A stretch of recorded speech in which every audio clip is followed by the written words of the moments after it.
যেগুলোর মাধ্যমে মানুষেরা ঈমান আনা সত্ত্বেও আল্লাহর সাথে শিরকে লিপ্ত আছে। এমন বিষয়গুলো আজকে আপনারা শুনবেন, আমি বলার চেষ্টা করব ইনশাআল্লাহ। প্রথমে আসি, শিরিক কেন মারাত্মক বিষয়। আচ্ছা, আমাকে একটু প্রশ্নের উত্তর দেন সবাই। আমি 1 লেখার পরে যদি একটা শূন্য দেই কত হবে? সবাই একটু জোরে বলেন, কত হবে? 10। আরেকটা শূন্য দিলে, আরেকটা শূন্য দিলে, আরেকটা শূন্য দিলে, আরো শূন্য দিলে, এইভাবে আপনি যত শূন্য বাড়াতে থাকেন, আপনার অ্যাকাউন্টে ব্যালেন্স কি হতে থাকবে? বাড়তে থাকবে। কিন্তু যদি আপনি 1টাকে মুছে দেন তাহলে কি হবে ভাই? 1000 zero cannot make a 1। শত সহস্র শূন্য একটা 1 তৈরি করতে পারে না। আপনি যখন 1 মুছে দিলেন তখন আপনার সবকিছু শূন্যে পরিণত হয়ে গেল। শিরিক হচ্ছে এমন এক পাপ, এই পাপ যদি আপনার আমল নামায় জমা হয়ে যায় তাহলে আপনার জীবনের সকল আমলগুলো শূন্যের মতো, আর আপনার ঈমান হচ্ছে এই 1-এর মতো। 1 যদি থাকে আপনার সলাতের দাম আছে, 1 যদি থাকে আপনার সিয়ামের দাম আছে, এই তাওহীদ যদি থাকে আপনার হজের দাম আছে, এই তাওহীদ যদি থাকে আপনার নফল সালাতের দাম আছে, এই তাওহীদ থাকলে আপনার বিররুল ওয়ালিদাইনের দাম আছে। কিন্তু এই 1 যদি নষ্ট করা হয়, এই তাওহীদ যদি বিনষ্ট করা হয় শিরকের মাধ্যমে, তাহলে আপনার জীবনের কোনো আমলের মূল্য আল্লাহ দিবেন না।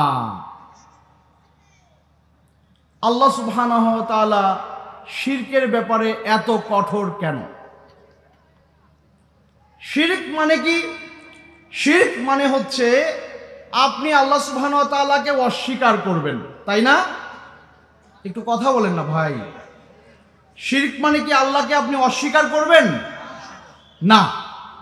শিরক মানে আপনি আল্লাহকে মানবেন।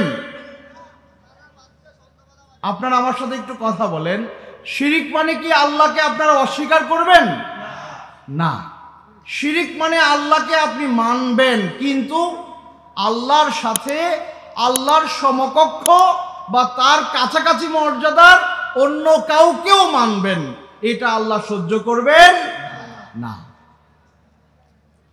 আপনি সালাত ঠিকমতো পড়তে পারেন না, আপনি সিয়াম ঠিকমতো আদায় করতে পারেন না, আপনার অসংখ্য ভুল ত্রুটি রয়েছে।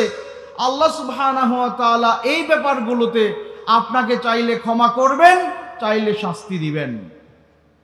কিন্তু আপনি যদি শিরকের মতো পাপ, অর্থাৎ আল্লাহ সুবহানাহু ওয়া তাআলার অধিকারটা আপনি অন্য কাউকে দেন, এই গুনাহ যদি আপনি দুনিয়াতে ক্ষমা না চেয়ে তাওবা না করে মারা যান, কিয়ামতের দিন আল্লাহ সুবহানাহু ওয়া তাআলা আপনাকে ক্ষমা করবেন না।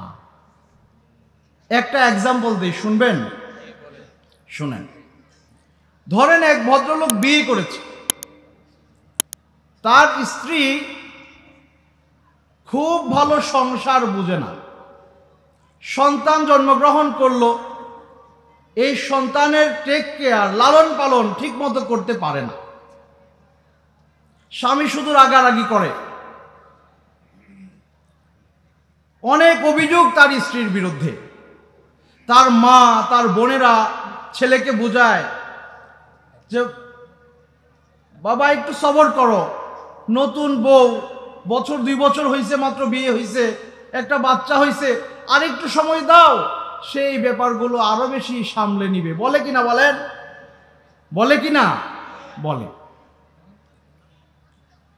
এই ভদ্রলোক, এই যে স্ত্রীর যে ত্রুটিটা রয়েছে, তিনি স্বামীকে মহব্বত করেন, ভালোবাসেন, স্বামীর সংসারে আছেন, কিন্তু সংসার পরিচালনা করতে গিয়ে তার কিছু ত্রুটি আছে, অলসতা আছে, দুর্বলতা আছে। সন্তান যথাযথ লালন পালন করতে পারছেন না, সংসারের কাজগুলো ভালোভাবে করতে পারছেন না। আচ্ছা বলেন তো, এই কারণে, এই ত্রুটির কারণে এই ব্যক্তি যদি তার স্ত্রীকে তালাক দিয়ে দিতে চায়, তাহলে তার মুরব্বীরা তাকে কি বলবে? মুরব্বীরা বলবে যে একটু সবর করো, একটু দেখো, আর একটু সময় দাও, আস্তে আস্তে আরো ভালো হবে, আস্তে আস্তে এগুলো কাটিয়ে উঠবে। বলবে কিনা বলেন? এবং এই কারণে কেউ তার স্ত্রীকে তালাক দিয়ে দেয় না। কিন্তু আরেকটা বিষয় ধরেন, আরেক ভদ্রলোক বিয়ে করেছে, তার স্ত্রী খুব বেশি স্বামী ভক্ত, স্বামীর সব খেদমত করতে পারে, সন্তানাদি হয়েছে, সন্তানাদির যাবতীয় টেক কেয়ার করতে সে মাশাআল্লাহ খুবই এক্সপার্ট, এক হাতে সংসার সামলে নিচ্ছে, সব কিছুতে ভালো। কিন্তু অসুবিধা আছে এক জায়গায়। কোন জায়গায়? ওই বিয়ের আগে কার সাথে যেন সম্পর্ক ছিল, ওইটা এখনো বজায় রাখছে, এখনো সেখানে কথাবার্তা বলে এবং শোনা যায় মাঝে মাঝে গিয়ে দেখাও করে। আচ্ছা বলেন তো, এই ঘটনা শোনার পরে এই যে ভদ্রলোক স্বামী এবং এই স্বামীর পরিবারের যারা মুরব্বী আছেন, তারা কোনোভাবে এই জিনিসটা মানবেন? কোনো ভদ্র পরিবার এই জিনিসটা মানবে না। এইখানে আর সম্পর্ক জোড়া লাগানো যাবে না। কেন যাবে না? আগের জনেরও ত্রুটি ছিল, উনার সব ঠিক আছে, শুধু এক জায়গায় একটু সমস্যা, আর আগের জনের অনেক সমস্যা। খেয়াল করে দেখেন, আগের জনের অনেক সমস্যা থাকার পরেও তাকে সংসারে রাখা যায়, আর ইনার সকল দিক ঠিক আছে, কিন্তু একটা জায়গার মধ্যে এমন সমস্যা, এখন আর সংসার টিকানো যায় না, এখন আর সংসার টিকানো যাচ্ছে না। কারণ কি? কারণ আগের যে অধিকারগুলো, যে মহিলার কথা বললাম, এই অধিকারগুলো সংসারের সাথে সম্পৃক্ত ছিল, এগুলো কোনো না কোনোভাবে মেকআপ করা যায়, এগুলোকে সাপোর্ট দিয়ে ঠিকঠাক করা যায়। বাচ্চা বলতে পারে না, কাজের মহিলা রেখে বাচ্চা পালানো যায়। রান্না বান্না করতে পারে না, দুইটা মেয়ে রেখে রান্না বান্না করানো যায়। ঘর দর ঠিক করতে পারে না, একটা কাজের মেয়ে রেখে সেই কাজগুলো আঞ্জাম দেওয়া যায়। কিন্তু এই যে মহিলা, তার সব ঠিক আছে, কিন্তু স্বামীর যে হক তার কাছে রয়েছে, এই হক যখন সে ভাগাভাগি করে ফেলেছে, এই জায়গায় আর ছাড় দেওয়া যায় না। আপনি একজন মুমিন, আপনি একজন মুত্তাকি, আপনি একজন আল্লাহওয়ালা মানুষ, আপনি নামাজে ত্রুটি রেখেছেন, আপনি সালাতে ত্রুটি রেখেছেন, আপনি সিয়ামে ত্রুটি রেখেছেন, আপনি হজে ত্রুটি রেখেছেন, আপনি অসংখ্য গুনাহে লিপ্ত হয়েছেন। আল্লাহ সুবহানাহু ওয়া তাআলা বলবেন, বান্দা প্রবৃত্তির প্ররোচনা এগুলো করেছো, আমার কাছে মাফ চাও, আমি তোমাকে এক বাক্যে ক্ষমা করে দিব। আর তুমি যদি দুনিয়াতে মাফ নাও চাইতে পারো, এই অবস্থায়ও আমার কাছে চলে আসো, আমি তোমাকে জাহান্নামে পাঠাবো না, যদি দরকার হয় কিছু শাস্তি দিয়ে আবার আমি তোমাকে আমার জান্নাতে নিয়ে আসবো। কিন্তু তুমি যদি আমার অধিকার নিয়ে টানা হেচড়া করো, তুমি নামাজি, তুমি সালাত আদায়কারী, তুমি সিয়াম পালনকারী, তুমি বাইতুল্লাহ গিয়ে কাবা ঘরের গিলাফ ধরে দোয়া করে আসছো, আর দেশে এসে তুমি যদি আমার সাথে কাউকে শরীক করো, এই কপালটা আমি ছাড়া অন্য কারো পায়ে ঠেকায়া দাও, তোমাকে আমি কষ্টিন কালেও ক্ষমা করব না, যদি তাওবা না করে মারা যাও। দুনিয়াতে তাওবা করো, ক্ষমা পাও, কিন্তু এই শিরকি অবস্থায়, মুশরিক অবস্থায় তুমি যদি মৃত্যুবরণ করো, আর এই অবস্থায় কিয়ামতের দিন আল্লাহর সামনে কেউ হাজির হয়, এই লোককে আল্লাহ তার জান্নাতে জায়গা দিবেন না।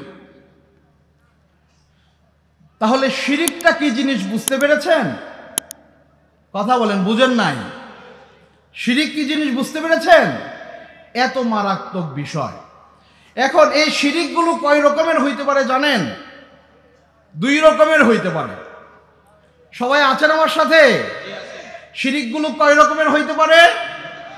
2 রকমের হইতে পারে। একটা হচ্ছে আশিরক আল আকবার, বড় শিরক, আর একটা হচ্ছে ছোট শিরক। একটা কি শিরক ভাই? বড় শিরক। আর একটা কি শিরক বললাম? ছোট শিরক। বড় শিরক আর ছোট শিরকের পার্থক্য কি? বড় শিরক হচ্ছে এমন, সেটা যদি আপনি আপনার জীবদ্দশায় করেন আর দুনিয়াতে তাওবা না করে আপনি মারা যান, তাহলে আপনি আজীবন জাহান্নামে জ্বলবেন, ওখান থেকে আল্লাহ আপনাকে আর বের করবে না। আল্লাহ কোরআনে বলেছেন তার রাসূলকে, লা ইন আশরাকতা লা ইয়াহবাতান্না আমালুক ওয়া লা তাকুনান্না মিনাল খাসিরিন।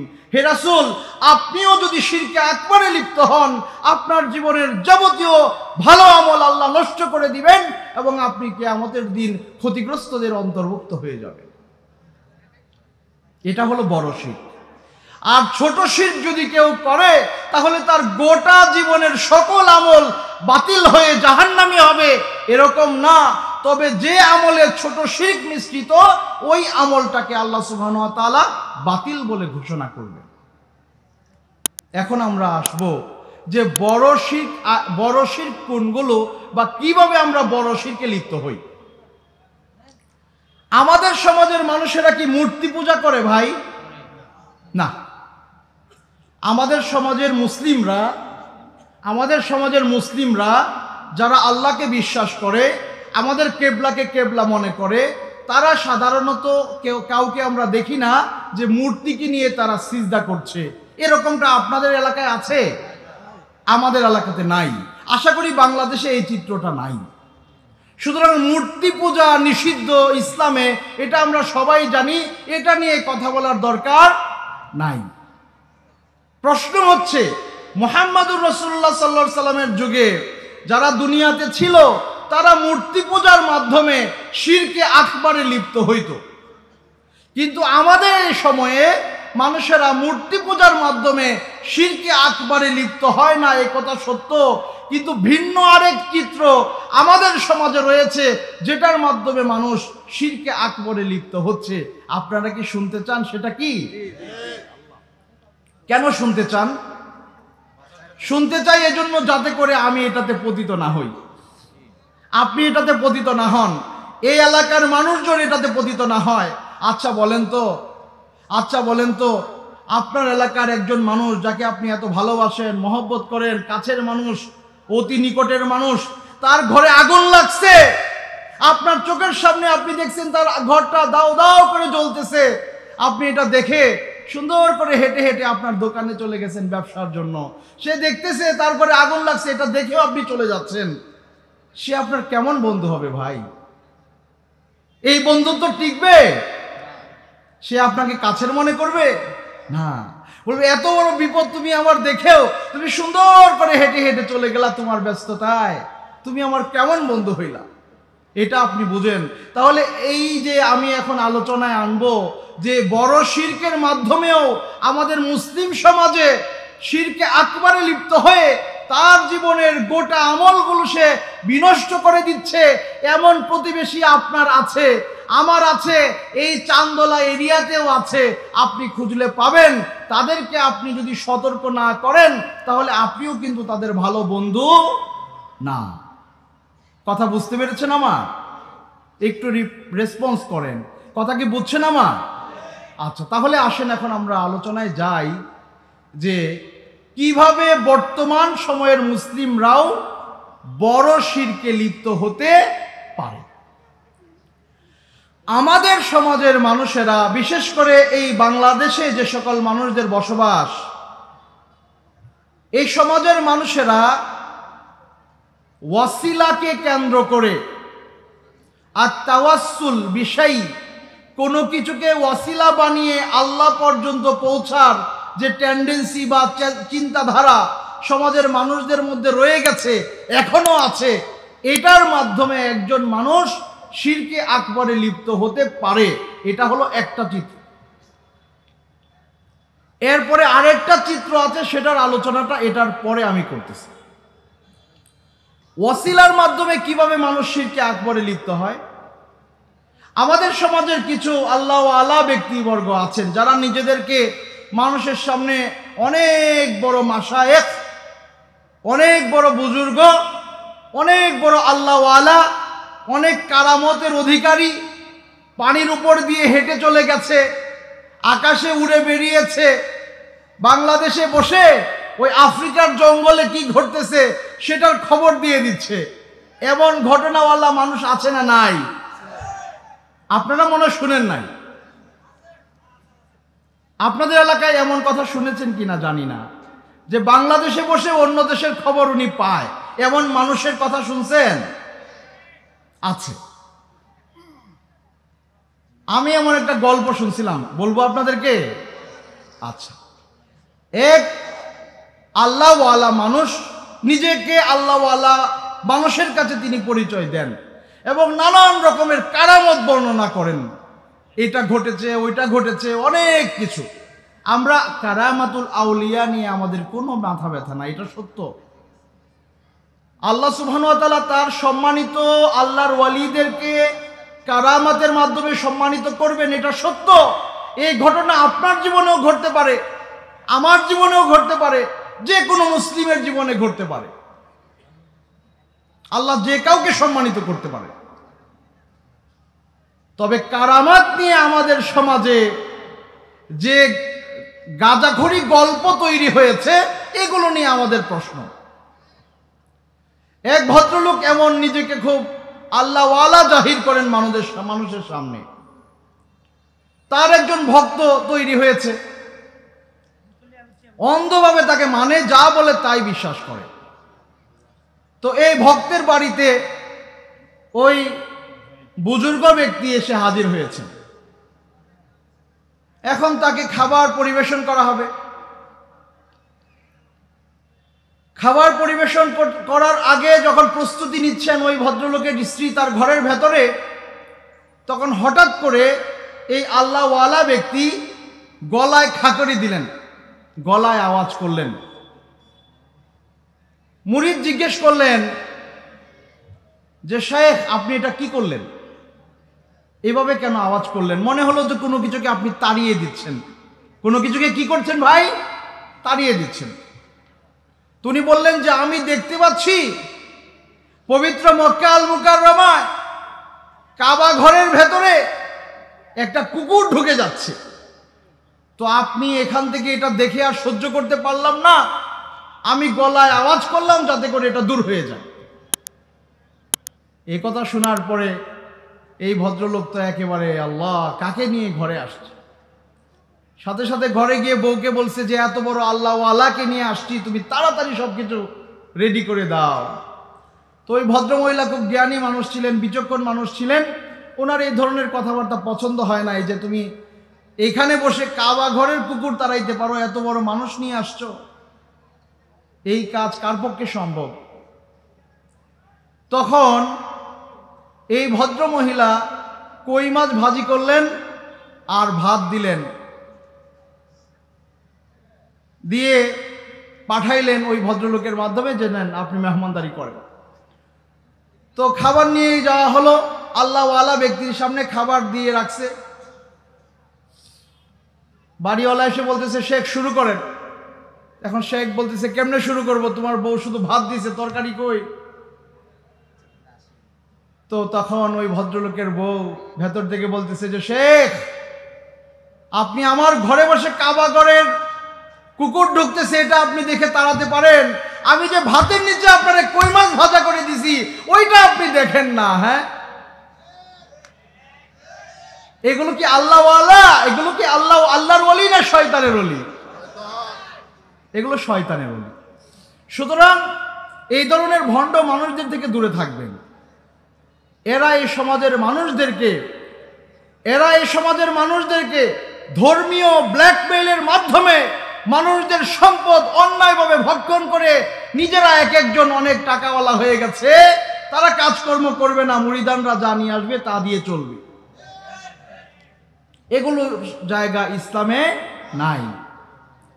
এই ধরনের মানুষেরা আমাদের সমাজের বৃহৎ একটা অংশকে তারা আল্লাহ পর্যন্ত পৌঁছার একটা মাধ্যম তৈরি করে দিয়েছে, যেই মাধ্যমটা টোটালি ইসলামী শরিয়াতে পরিপূর্ণভাবে নিষিদ্ধ। এটা আকল দিয়েও মিলানো যায় না, দলিল দিয়েও মিলানো যায় না, কিন্তু তারা সমাজে সুপ্রতিষ্ঠিত করে সমাজের একদল মানুষকে তাদের মুরিদ বানিয়ে তাদের মাঝে এটার প্র্যাকটিস আজও পর্যন্ত চালু রেখেছে। এই প্র্যাকটিস আমাদের সমাজে এখনো চালু আছে। সেটা কি আপনারা জানেন? ওনারা মানুষদেরকে বলে, আপনি যদি দুনিয়াতে কোনো একটা কিছু অর্জন করতে চান, ধরেন আপনি আপনার এলাকায় কোনো একটা উন্নয়নমূলক কাজ করাতে চান, আপনারা সবাই এই ব্যাপারে মেম্বার সাহেবকে ধরলেন। মেম্বার সাহেব কার কাছে যাবে বলেন? চেয়ারম্যান সাহেবের কাছে যাবে। চেয়ারম্যান সাহেব কার কাছে যাবে? এমপি সাহেবের কাছে যাবে। এমপি সাহেব কার কাছে যাবে? মন্ত্রী সাহেবের কাছে যাবে। এই চেইন মেনটেন করে করে তারপরে ওই জিনিসটা হাসিল করে আনা যাবে। তো তারা মানুষদেরকে বুঝাতে চায় যে আপনি আল্লাহ সুবহানাহু ওয়া তাআলার কাছ থেকে দুনিয়া বা আখিরাতের কোনো প্রাপ্তি আপনি চান, কিন্তু আপনি নগণ্য মানুষ, আপনি ছোট মানুষ, এত বড় প্রাপ্তি আপনি আল্লাহ থেকে কিভাবে আপনি আনবেন? এত বড় প্রাপ্তি আপনি আল্লাহ থেকে কিভাবে আনবেন? পারবেন না।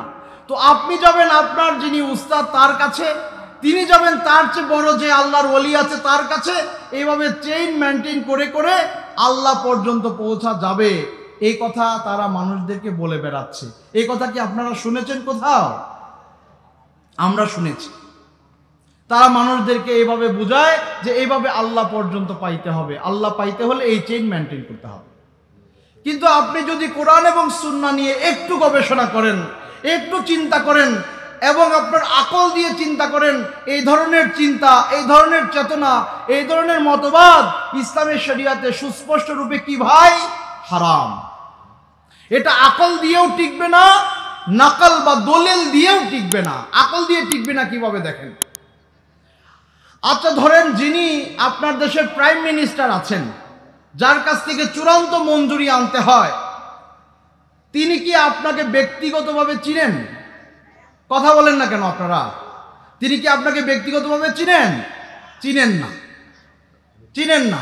তাহলে আপনার এই মঞ্জুরিটা, আপনার এলাকার এই মঞ্জুরিটা তিনি আপনাকে সরাসরি কিভাবে দিবেন? তিনি আপনাকে চিনেন না। আর দেশের একজন প্রধানমন্ত্রীর পক্ষে পুরা দেশের মানুষদেরকে একজন একজন একজন একজন করে চেনা কি সম্ভব? সম্ভব না। আচ্ছা আপনি কি মনে করেন আপনি এমন একজন আল্লাহর ইবাদত করেন, এমন একজন রবের ইবাদত করেন, এমন একজন ইলাহের ইবাদত করেন, তিনি আপনাকে চিনেন না?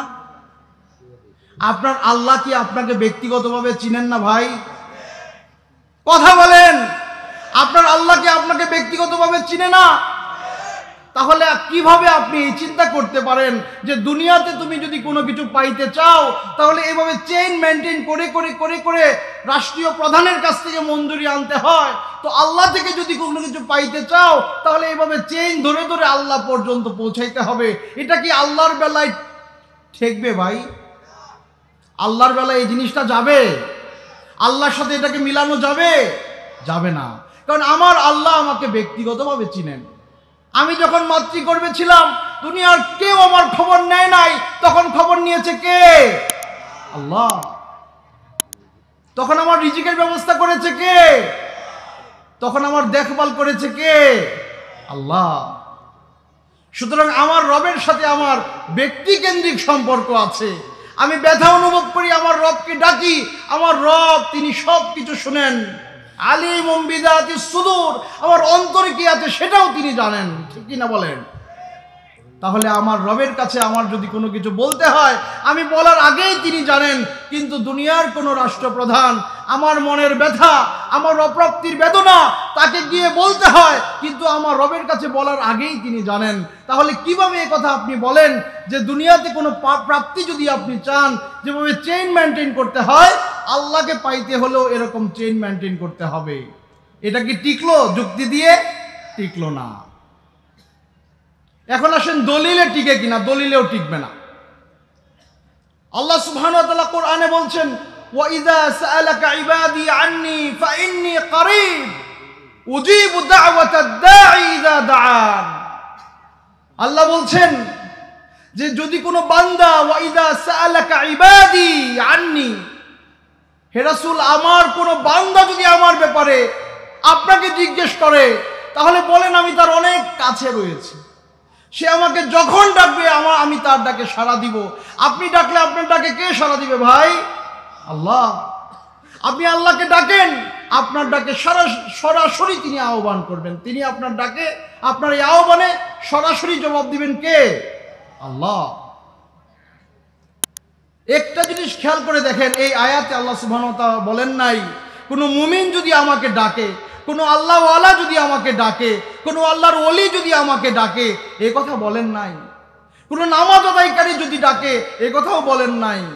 কোনো দান সদকাকারী যদি ডাকে, এ কথাও বলেন নাই। বলছেন আমার যে কোনো বান্দা, সে যত গুনাহগারী হোক না কেন, সে আস্তিক হোক, সে নাস্তিক হোক, সে যাই হোক না কেন, ব্যক্তি যখন, কোনো বান্দা যখন আমি আল্লাহকে ডাকবে, আমার দায়িত্ব হয়ে যায় তার ডাকে আমার সাড়া দেওয়া। বলেন সুবহানাল্লাহ। খেয়াল করেছেন?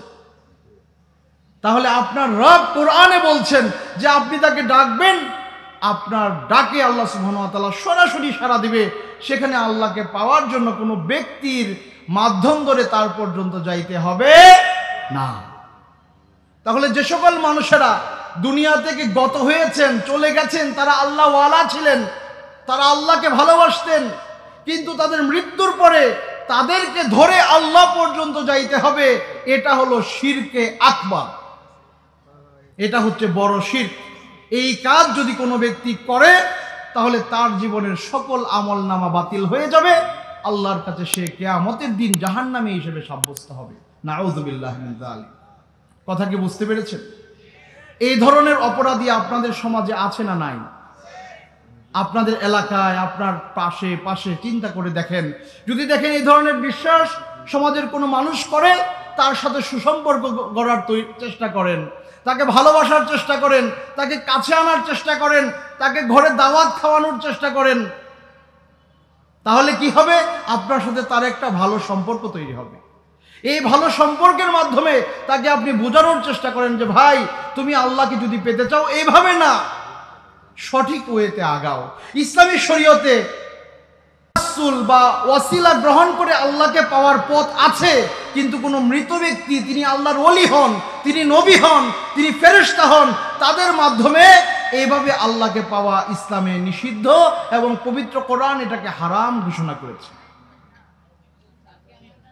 আল্লাহ সুবহানাহু ওয়া তাআলা পবিত্র কোরআনে বলছেন, যখন তাদেরকে জিজ্ঞেস করা হয় তোমরা এই সকল মূর্তিদের পূজা অর্চনা কেন করো, তারা জবাব দিত, মা না'বুদুহুম ইল্লা লিয়ুকাররিবুনা ইলাল্লাহি যুলফা। আমরা তো এগুলোর কাছে এজন্যই যাই, আমরা লাতের পূজা করি না, আমরা মানাতের পূজা করি না, আমরা উজের পূজা করি না, আমরা আল্লাহকেই চাই, বাট তাদের কাছে পূজা অর্চনা নিয়ে যাই এই জন্য যে তারা আমাদেরকে আল্লাহ পর্যন্ত পৌঁছায় দিবে। বলে নাউযুবিল্লাহ। এটাকে ইসলামী শরীয়ত হারাম করেছে। আমাদের সমাজের মানুষেরা আজকে যারা আল্লাহর খালেস বান্দা ছিলেন, আল্লাহর ওলি ছিলেন, আল্লাহ সুবহানাহু ওয়া তাআলার সালেহীন বান্দা ছিলেন, তারা মারা গেছেন, তাদের কবরকে তারা মাজারে পরিণত করেছে, এবং তারা এই বিশ্বাস করে আমার মানতটুকু যদি আমি ওখানে নিয়ে যাই, আমার দানটুকু যদি আমি ওখানে নিয়ে যাই, তাহলে উনার মাধ্যমে আমি আল্লাহ পর্যন্ত পৌঁছে যাব। এই চিন্তাটা বর্তমান সময়ের মানুষের শিরকে আকবরের অন্যতম একটা প্রক্রিয়া।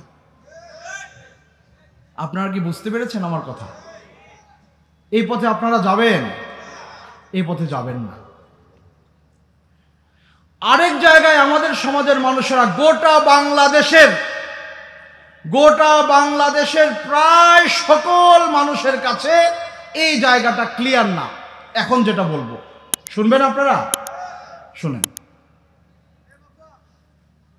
আল্লাহ সুবহানাহু ওয়া তাআলাকে আমরা দুইভাবে মানতে চাই। কয়ভাবে ভাই? এবং আল্লাহকে যদি আপনি বিশ্বাস করেন, দুইভাবে বিশ্বাস করতে হবে। একটা হচ্ছে তিনি আপনার রব, আরেকটা হচ্ছে তিনি আপনার ইলাহ। একটা কি বললাম? তিনি আপনার কি ভাই? একটু জোরে বলেন, তিনি আপনার কি? এটার দলিল কে বলতে পারবেন যে আল্লাহ আমাদের রব? এটার দলিল কেউ বলতে পারবেন? একটা আয়াত বলেন না, একটা আয়াত কেউ একটু বলেন না যে আল্লাহ আমাদের রব, এটার দলিল কোরআনে আছে, একটা আয়াত বলেন। আলহামদুলিল্লাহি রাব্বিল আলামিন। এর চেয়ে দূরে যাওয়ার তো দরকার নাই। এই আয়াতেই তো আপনি ঘোষণা করছেন যে তিনি সমস্ত জাহান সমূহের রব আল্লাহ, আপনি ঘোষণা করছেন। তাহলে আল্লাহ আপনার রব, আপনি মানলেন। 2 নাম্বার, আল্লাহকে মানতে হবে ইলাহ হিসেবে। আল্লাহ আমাদের ইলাহ, এটার দলিল কি? ইলাহিন নাস আছে না? আচ্ছা, এখন আল্লাহ কখন রব আর কখন ইলাহ এটা বুঝতে হবে। এটা অনেকের কাছে ক্লিয়ার না। আল্লাহ কখন আপনার রব আর কখন আপনার ইলাহ, এটা এখন আসেন বুঝি। সহজভাবে বুঝেন এবং মনে রাখার চেষ্টা করবেন। যখন আল্লাহ সুবহানাহু ওয়া তাআলা আপনাকে দিবে তখন আল্লাহ রব, আর যখন আপনি আল্লাহকে দিবেন তখন আল্লাহ ইলাহ। এর চেয়ে সহজ সংজ্ঞা আর নাই।